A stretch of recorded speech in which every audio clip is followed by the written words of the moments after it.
Sir మొన్న ఛత్తీస్‌గఢ్‌లో జరిగిన ఎన్‌కౌంటర్‌లో ఒక చలపతి అలియాస్ ప్రతాప్ అనే ఒక వ్యక్తి మావోయిస్ట్ చనిపోయాడని చెప్పేసి వార్తలు వినిపిస్తున్నాయి. అయితే ఇతని గురించి కాస్త ఇంట్రెస్టింగ్ విషయాలు బయటపడుతున్నాయి సార్.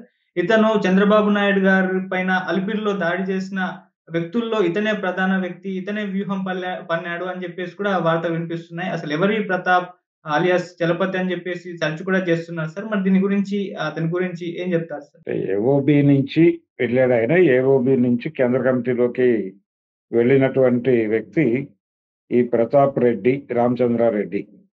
అయితే ఇతనిది చిత్తూరు జిల్లా. చిత్తూరులోనే బీఎస్సీ చదువుకున్నారు ఈయన. బీఎస్సీ చదివిన తర్వాత ఈయనకి జాబ్ వచ్చింది గవర్నమెంట్‌లోనే సెరికల్చర్ డిపార్ట్‌మెంట్‌లో జాబ్ వచ్చింది. ఈయన విజయనగరం పోస్టింగ్.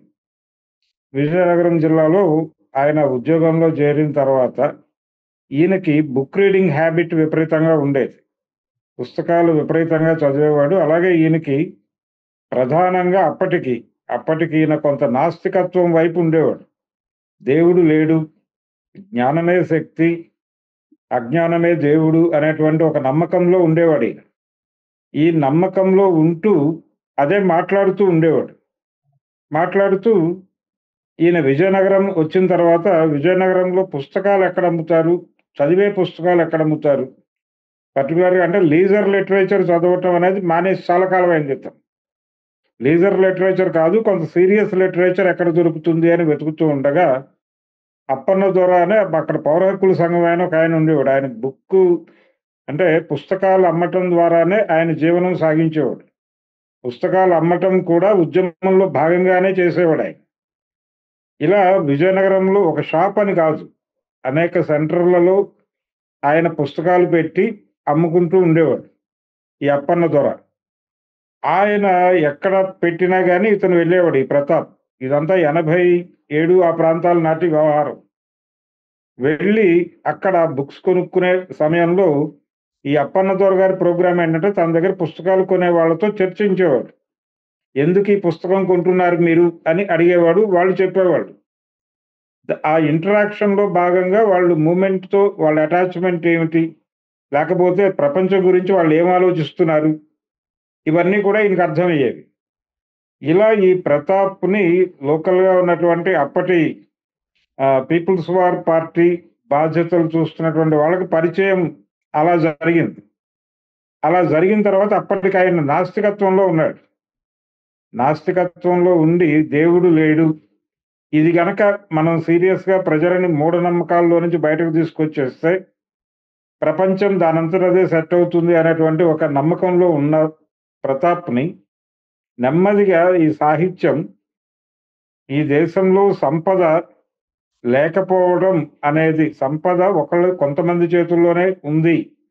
మిగిలిన వాళ్ళందరూ కేవలం పనివాళ్ళుగా మాత్రమే ఉన్నారు, బానిసలుగా ఉన్నారు. కాబట్టి ఈ కొంతమంది చేతుల్లో ఉన్నటువంటి సంపదను విముక్తి చేసి అందరికీ పంచాల్సినటువంటి అవసరం ఉంది అనేది నెమ్మదిగా ఈయన గుర్తించి వర్గ పోరాట రాజకీయాల వైపు టర్న్ తీసుకున్నాడు. ఈ టర్న్ తీసుకున్న తర్వాత ఆ టైంలో పీపుల్స్ వార్ పార్టీకి ఒక ప్రోగ్రామ్ ఉండేది.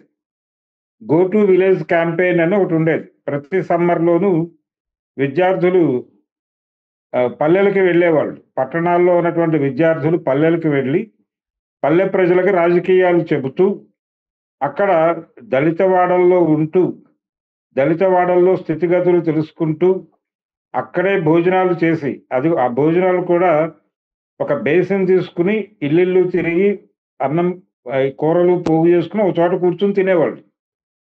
ఇలా ఆ ఊరికి సంబంధించిన సంపద ఎలా ఉంది, ఆ ఊళ్ళో ఎన్ని గడప ఉంది, మొత్తం భూమి ఎవరి చేతుల్లో ఉంది, ఏ కులాలు కూలి పనులు చేస్తున్నాయి, ఏ కులాల చేతుల్లో అజమాయిషీ ఉంది దాకా వివరాలు సేకరించేవారు.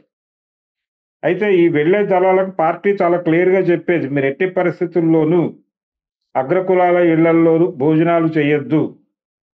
కింది కులాల ఇళ్లల్లోనే, అది మాలపల్లి కావచ్చు, మాదిగూడెం కావచ్చు, అక్కడ మాత్రమే భోజనాలు చేయండి, వాళ్ళని మాత్రమే భోజనం అడగండి అని చెప్పేవాళ్ళు. వీళ్ళ కార్యక్రమం ఏంటంటే ఊరు, వాడ అంతా తిరుగుతూ నినాదాలు ఇచ్చి ప్రజా రాజకీయాలని ప్రచారం చేయటంతో పాటు వాల్ రైటింగ్ చేయటము, అలాగే పార్టీ లిటరేచర్ అక్కడ అమ్మటం. ఇది ప్రోగ్రామ్, క్యాంపెయిన్ ప్రోగ్రామే ఇది. ఇలా గ్రామాలు కాలినడకన తిరగటమే. ఈ కాలినడకన తిరుగుతూ ఈ క్యాంపెయిన్‌కి వెళ్ళాలి అని ప్రతాప్ అనుకునే టైంకి ఆయన తల్లిదండ్రులు వచ్చారు చిత్తూరు నుంచి. వచ్చి వెళ్ళొద్దు అని చెప్పారు. కానీ ఆయన విజయవంతంగా ఇంట్లో నుంచి బయటపడి వెళ్ళిపోయాడు. ఆ వెళ్ళటం వెనక్కి రాలేదు. 88 ఆ ప్రాంతాల్లో లోపలికి వెళ్ళిపోయాడు ఆయన. క్యాంపెయిన్ అయిపోయింది. ఆయన పార్టీ దీనిలోకి వెళ్ళిపోయాడు, కాంట్రాక్ట్‌లోకి. నెమ్మదిగా ఆయన సాయుధ పార్టీలోకి వెళ్ళిపోయారు. తర్వాత ఆయన ఏఓబీకి వెళ్ళటము, ఉద్దానం ఏరియాలో ఆయన ఎక్కువగా పనిచేశాడు. ఈ క్రమంలోనే ఆయన పార్టీలో అంటే అప్పటినుంచి కమిటెడ్‌గా ఉంటాం. దాదాపు 36 ఏళ్ల పాటు కమిటెడ్‌గా ఆ పార్టీలో ఉంటూ, పార్టీ చెప్పినటువంటి ఏ కార్యక్రమాన్నైనా కాదనకుండా దాన్ని కంప్లీట్ చేయటానికి ఆయన అంకిత భావంతో పనిచేయటం. అలాగే ప్రజలకి విప్లవ రాజకీయాలు చెప్పటంతో పాటు ప్రజల్ని వర్గ పోరాటంలోకి సమీకరించటం. ఇది ఆయన ఎక్కడున్నా గాని ప్రధానంగా చేసినటువంటి కార్యక్రమం. ఈ కార్యక్రమంలో భాగంగానే ఆయన అనేక యాక్షన్స్‌లో పాల్గొన్నాడు. అంటే పార్టీ నిర్ణయించినటువంటి అనేక యాక్షన్స్‌లో పాల్గొనే క్రమంలోనే ఈ అలిపిరి అవకాశం కూడా వచ్చుండొచ్చు ఆయనకి. అంటే సీరియస్‌గా ఆయన ఉన్నారు అని ప్రచారం జరుగుతోంది. ఆయన ఉన్నారా లేదా అనేది పక్కన పెడితే, ఆ రోజున పార్టీ ఇచ్చినటువంటి నిర్ణయం మేరకు ఆయన అందులో ఉండబోతు. అంటే పోలీసులు చెప్తున్నటువంటి వ్యవహారం ఇది. కాబట్టి ఆయన పార్టీ ఇచ్చినటువంటి పార్టీ చేసినటువంటి ప్రతి నిర్ణయాన్ని శిరసావహించారు. అలాగే పార్టీలో ఈయన పనిచేసిన కాలంలో 2 సార్లు 2 లైన్ స్ట్రగుల్ జరిగింది. ఆ 2 లైన్ స్ట్రగుల్ జరిగిన 2 సార్లు కూడా ఆయన ప్రజల వైపే నిలబడ్డాడు. నిలబడి అవతల వాళ్ళు చెప్తున్నటువంటి తప్పుడు రాజకీయ నినాదాన్ని కాదని ఆయన మాస్ లైన్ వైపే, ప్రజల వైపే నిలబడ్డాడు. అది చాలా గొప్ప విషయం. అలాగే ఈయన అగ్రకులం నుంచి రావటంతో పాటు కొంత ఆస్తిపర వర్గం నుంచే వచ్చాడు. ఈయనేమి లేని కుటుంబంలో నుంచి రాలేదు. అయితే భారతదేశంలో విప్లవం ఇన్ని ఒడిదుడుకులు ఎదుర్కోవడానికి కారణం ఏమిటి అనే ప్రశ్నలోకి మనం వెళితే, ప్రధానంగా కనిపించేది ఏంటంటే, ఏ కులాలకైతే విప్లవం అవసరమో, అంటే ఏ వర్గానికైతే విప్లవం అవసరమో అని అంటం లేదు నేను. ఏ కులానికి విప్లవం అవసరమో ఆ కులం నాయకత్వ స్థానంలోకి, లేకపోతే ఆ ప్రజలు నాయకత్వంలోకి వస్తే అది కమిటెడ్‌గా నడుస్తుంది. కానీ వాళ్ళు వచ్చినటువంటి సందర్భాలు చాలా తక్కువ. అగ్రకులాల కంట్రిబ్యూషన్ ఉంది డెఫినెట్‌గా. వాళ్ళ త్యాగాలు ఉన్నాయి. ఇప్పుడు ప్రతాపరెడ్డి, రామచంద్రారెడ్డి లాగా చాలా మంది అగ్రకులాల యువకులు చనిపోయారు శ్రీకాకుళం ఉద్యమం నుంచి చూసుకుంటే. అది పంచాది కృష్ణమూర్తి గారు కావచ్చు. చాలా మందికి తెలియని విషయం ఏంటంటే, వెంపటాపు సత్యం గారు కూడా కాపు కమ్యూనిటీకి చెందినటువంటి వ్యక్తి.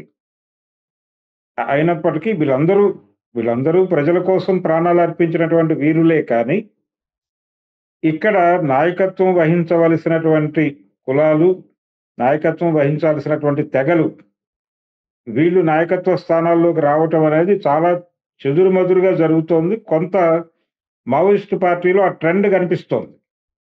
ఆ ట్రెండ్‌లోకి పార్టీ నడుస్తున్నటువంటి దశలో ఈయన ప్రతాప్‌కి ఎన్ని అనారోగ్యాలు వచ్చినా, ఎన్ని ఇబ్బందులు ఎదురైనా అక్కడే ఉన్నాడు తప్ప ఆయన సరెండర్ అయిపోవాలి, బయటికెళ్ళిపోవాలి అని అనుకోలేదు.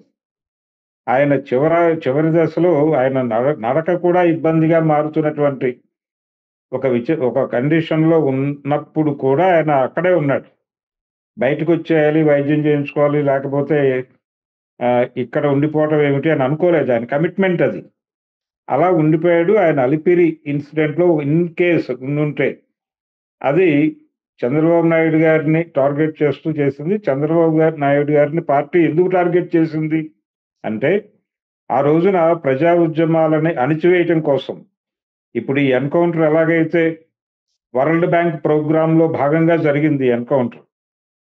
వరల్డ్ బ్యాంక్ ప్రోగ్రామ్ అంటే అటవీ సంపదని కార్పొరేట్లకి అప్పచెప్పటం అనేటువంటి కార్యక్రమం. ఈ దేశంలో ఉన్నటువంటి ప్రజల సంపదని కార్పొరేట్ల పరం చేయడానికి ప్రభుత్వాలు ప్రయత్నం చేసినప్పుడు ప్రజల వైపు నుంచి నిరసన గళం వస్తే, ఆ నిరసన గళాన్ని సాయుధంగా తొక్కేయటం అనేది ప్రభుత్వం ఒక పాలసీగా అమలు చేస్తోంది.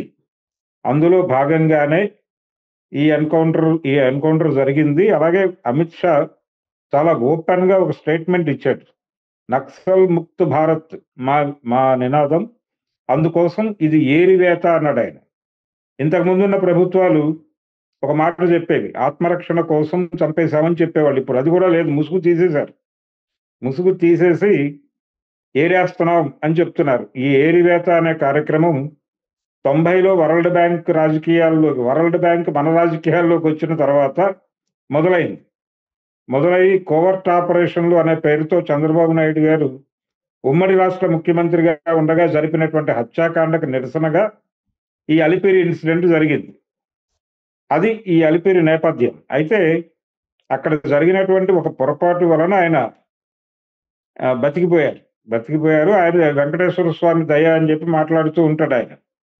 ఏది ఏమైనప్పటికీ ఆయన్ని ఆ రోజున టార్గెట్ చేయటం వెనకాల చాలా క్లియర్‌గా ఒక అంటే టార్గెట్ చేయటం అనేది ఊరికినే జరగలేదు. అదేదో చంద్రబాబు నాయుడు మీద ఆయన వ్యక్తిగత కక్షతోనో, వ్యక్తిగత ద్వేషంతోనో జరగలేదు. ప్రజా ఉద్యమాల పట్ల ఆయన వ్యవహరించిన తీరుకి నిరసనగా, ఆయన జరిపినటువంటి హత్యాకాండలకు నిరసనగా మాత్రమే అలిపిరి ఇన్సిడెంట్ జరిగింది. ఇది ఒకవేళ ఈ కార్యక్రమంలో ఆయన పాల్గొని ఉంటే చలపతి, డెఫినెట్‌గా ఆయన చరిత్రలో ఆయనకొక స్థానం ఉంటుంది.